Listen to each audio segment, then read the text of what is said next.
Crossvine, Bignonia capreolata, is a beautiful flowering vine that adds a splash of color and elegance to any garden or landscape. It is native to the southeastern United States and is known for its vibrant trumpet-shaped flowers and vigorous growth. If you're looking to cultivate crossvine in your garden, this video will guide you through the process of growing and caring for these stunning flowers. Choosing the right location. Crossvine thrives in full sun but can tolerate partial shade. Select a location in your garden that receives at least 6 hours of direct sunlight each day. The soil should be well drained and rich in organic matter. Crossvine is adaptable to various soil types but prefers slightly acidic to neutral soil with a pH range of 5.5 to 7.0. Planting crossvine. The ideal time to plant crossvine is in early spring or fall. Before planting, prepare the soil by loosening it and removing any weeds or debris. Dig a hole that is twice as wide and deep as the root ball of the plant. Place the crossvine in the hole, ensuring that the top of the root ball is level with the surrounding soil. Backfill the hole with soil, gently firming it around the roots. Water thoroughly after planting.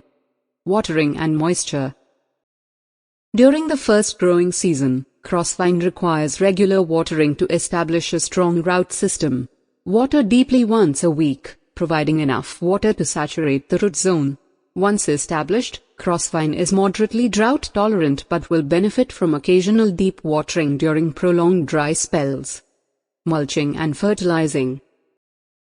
Apply a layer of organic mulch, such as wood chips or shredded bark, around the base of the crossvine. Mulch helps conserve moisture, suppress weeds, and regulate soil temperature. Additionally, it adds nutrients to the soil as it breaks down. Fertilize the crossvine in early spring with a balanced, slow-release fertilizer. Follow the manufacturer's instructions for application rates. Pruning and training. Crossvine is a fast-growing vine that can reach heights of 30 feet or more. Pruning is essential to keep it in check and maintain a neat appearance. After the flowering season, usually in late spring or early summer, prune back any dead, damaged, or overgrown branches. You can also train the vine to grow on a trellis, fence, or arbor by tying the stems loosely with twine. Propagation. Crossvine can be propagated through stem cuttings or by layering. Take 4 to 6 inch cuttings from a healthy, mature vine during early summer. Remove the lower leaves, dip the cut end in rooting hormone, and plant the cutting in a pot filled with well-draining soil. Keep the soil moist and provide bright, indirect light until the cutting establishes roots.